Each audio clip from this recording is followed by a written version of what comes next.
오늘 소개할 곳은 충청북도 감곡에 있는 매괴 성모 순례지입니다. 6월에 한 번 소개해 드렸는데요. 가을에 한 번 더 오고 싶었고 그때 소개하지 못한 이야기들도 있어 다시 10월의 마지막 날 찾아왔습니다. 성당 여기저기 가는 곳마다 가을을 품고 있었는데요. 오늘도 가밀로 신부님이 반겨주셨습니다. 나는 여러분을 만나기 전부터 사랑했습니다.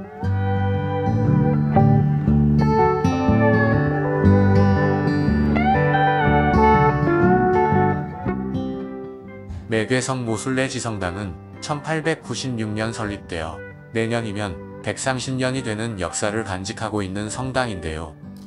1894년 프랑스 파리 외방전교회 소속의 임가밀로 신부님이 한국 첫 번당으로 여주 부원골에 부임하게 되면서 시작됩니다. 가밀로 신부님은 어머니가 주신 무염시대 기적의 패와 프랑스 우르드 성모상을 가지고 한국에 오셨다고 합니다. 기적의 패는 성당을 건립할 때 그리고 위기에 처할 때마다 기도와 함께 땅에 묻으셨고 성모님께 기도하셨다고 합니다.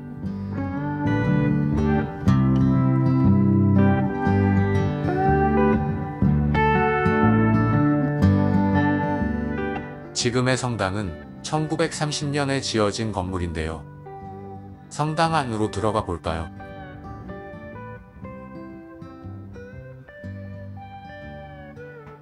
조금 전까지 성당 안에서 수녀님들이 미사를 보고 계셨는데요. 지금은 몇 분 수녀님들만 남아 기도하고 계십니다.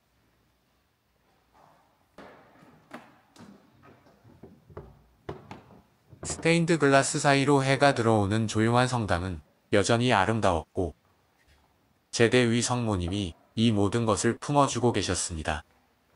지금 성모님은 1930년 성당이 지어질 때 프랑스 우르드에서 모신 성모님인데요.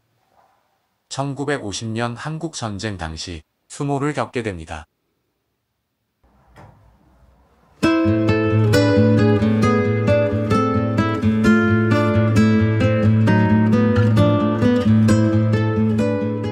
북한군이 성당에 들어와 성가대석에서 성모상을 향해 총을 쏘았으나 산산조각 나야 할 성모상이 구멍만 나고 깨지지 않았다고 합니다.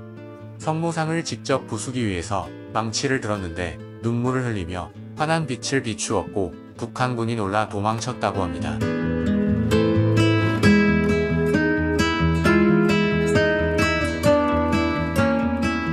이후 순환의 성모상이자 총알을 7번 맞은 것의 의미로 성무칠고를 상징하는 성모상으로 알려지기 시작하였다고 합니다.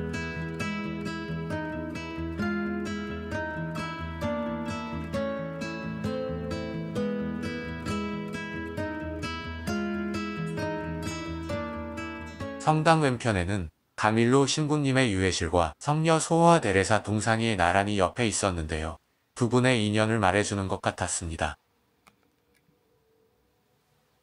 신부님이 한국으로 오시기 전 낯선 곳에 대한 불안한 마음을 달래려 수녀원을 가셨는데 그때 소호와 데레사 수녀님과 만나 영적 남매 결연을 맺었다고 합니다. 수녀님이 24세의 젊은 나이로 돌아가시고 성녀로 시성된 후 소호와 데레사 성녀의 동상을 이곳에 모셨다고 합니다. 신부님이 돌아가셨을 때는 성당 뒷산에 묘지를 만들었다가 1983년 성당 안으로 모셔왔다고 합니다.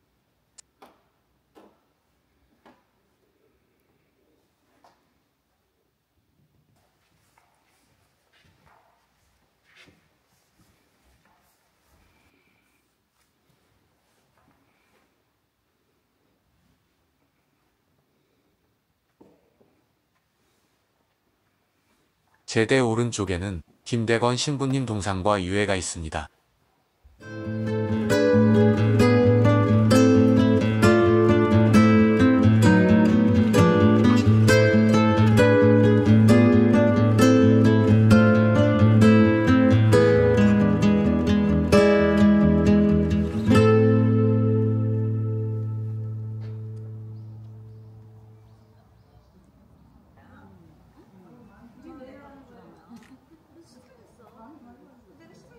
성당을 나와 뒤로 가면 아기 예수님을 아는 성모님이 계신 정원이 있고 예전에 왔을 때는 없었던 나무 의자가 마련되었는데요.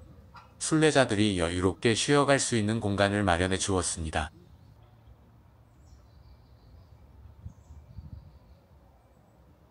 그 옆에 있는 오래된 고풍스런 건물은 성당의 유물과 기록물들을 모아놓은 작은 박물관인데요.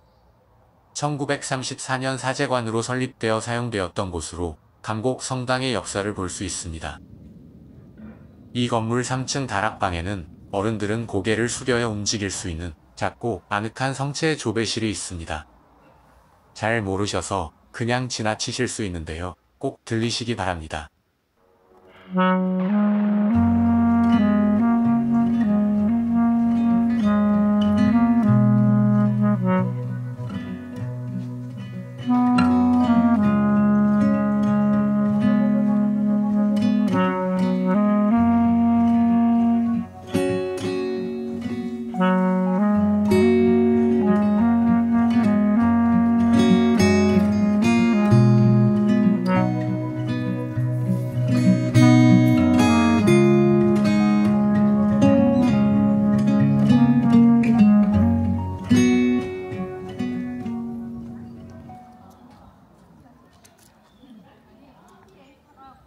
지금까지 몇 가지 이야기를 말씀드렸는데요. 아직 많이 남아 있습니다. 가밀로 신부님이 여주에 계실 무렵 본당 이전을 생각하던 중 우연히 감곡을 지나게 되는데요. 산 밑에 대궐 같은 집을 보고 이곳이 가장 적합하다고 생각하고 성모님께 기도했다고 합니다. 성모님, 만일 저 대궐 같은 집과 산을 저의 소유로 주신다면 저는 당신의 비천한 종이 되겠습니다.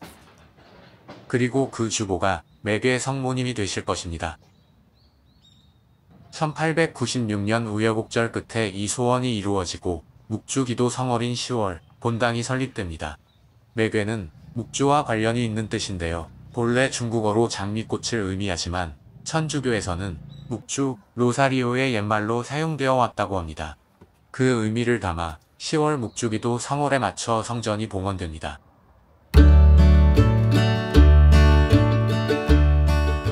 당시 대궐 같은 집은 명성황후의 육촌 오빠인 민흥식의 집이었고 1882년 이모군란 때는 명성황후가 이곳으로 피신해 머물던 곳이기도 합니다. 이렇게 가밀로 신부님은 감곡 본당을 성모님께 봉헌하였고 1947년 하느님 곁으로 가시는 날까지 51년 동안 이곳에서 교우분들과 함께 감곡 성당을 지켜왔습니다.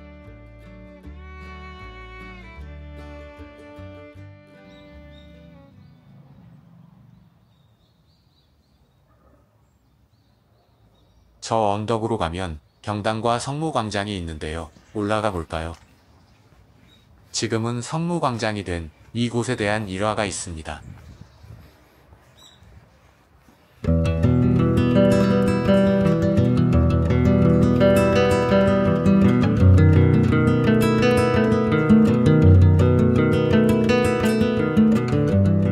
(1943년) 일제강점기 시절 일본인들이 찾아와 여기에 신사를 지으려 공사를 시작했다고 합니다.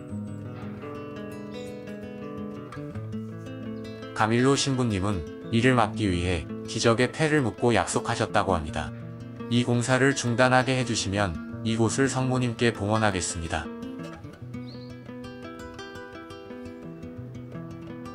그 이후 일본인들이 공사하려고 하면 천둥 번개가 치고 기상이변이 일어나는 등 계속 나쁜 일이 끊이지 않았다고 합니다. 결국 일본인들은 공사를 포기하고 돌아가고 성모님과 하신 신부님의 약속은 이루어집니다.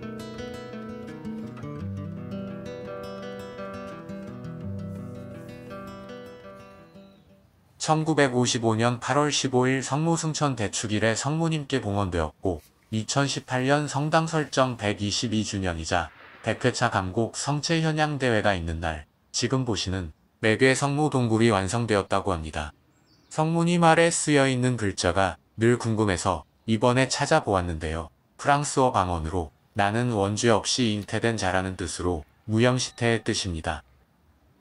그리고 2006년 10월 김웅렬 토마스 아퀴나스 신부님이 주임 신부님으로 계실 때 한국 천주교에서 두 번째 성모 순례지로 지정됩니다.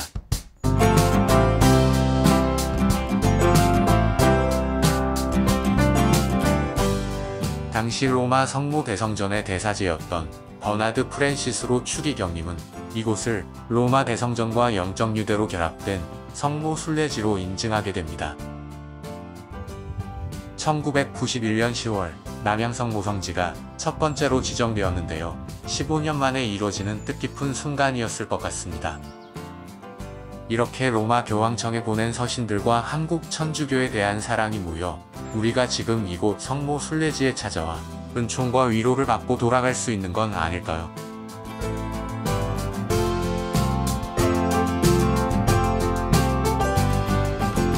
김웅열 신부님은 2005년 부임하셔서 2010년까지 이곳에서 많은 일을 하시는데요. 특별한 일화가 있습니다. 지금은 은퇴하시고 이곳에서 20분 거리에 있는 사제관에 계시는데요. 오는 길에 잠깐 들려보았습니다. 500년 넘은 느티나무 고목이 있는 조그맣지만 아름다운 사제관 정원 보여드리겠습니다. 신부님의 특별한 일화는 2005년 부임하면서부터 시작되는데요. 그 당시 추진하던 납골당 사업이 잘못되어 30억이 넘는 엄청난 빚을 지게 되었다고 합니다. 이때 청주교구는 김웅열 신부님을 이곳으로 보냈는데요. 1년에 발생하는 이자만 좀 막아달라고 부탁했고 신부님은 어떻게든 이 일을 해결해야 했습니다. 막막하여 야밤에 짐을 싸기도 하셨다는데요. 그때 성모님께서 나타나시어 너마저 나를 버리려 하느냐 하셨다고 합니다. 그 이후 방방곡곡 돌아다니며 어렵게 모금을 하던 중 어떤 신자의 지혜로운 제안과 기부가 있었는데요. 그 계기가 돌파구가 되어 결국 부채를 모두 갚았다고 합니다. 이 기적 같은 사실에 장봉훈 주교님은 볼 것도 없이 그곳은 성모님이 계신 곳이라고 말씀하시고 성모 순례지로 지정받기 위해 함께 힘을 모았다고 합니다. 이러한 성모님의 보살핌으로 많은 고비들을 넘길 수 있었고 이제는 교우들에게 위로가 되고 안식처인 순례지로 사랑받게 되었습니다.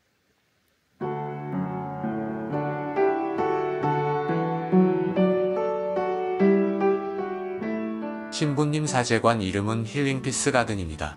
글자 그대로 위로와 평화가 있는 작은 공간입니다. 주일에는 미사가 있다고 하는데요. 신부님의 느티나무 카페에 신청하시고 오셔서 신부님과 성모님을 뵙고 가시기 바랍니다.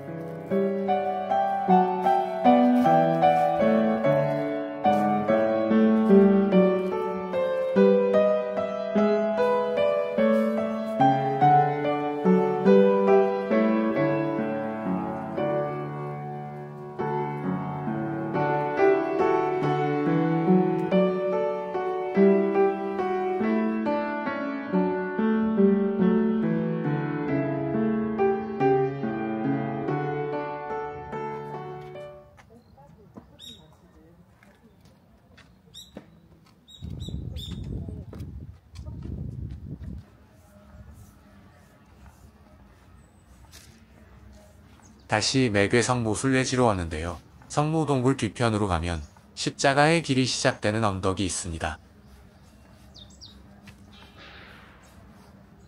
성체 현양대회 사진을 보면 이 길을 따라 올라가 어마어마한 15m 높이의 십자가가 있는 산 정상에 다다르는데요. 그 옆에는 가밀로 신부님이 성체를 들고 계십니다. 지난 6월에 담은 영상 보여드리며 마치겠습니다.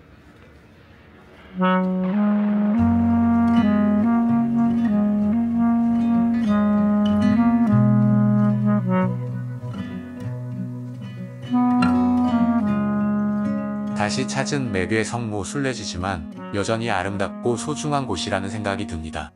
꼭 시간 내서 오셔서 성모님과 가밀로 신부님 만나고 마음의 평화 찾으시기 바랍니다.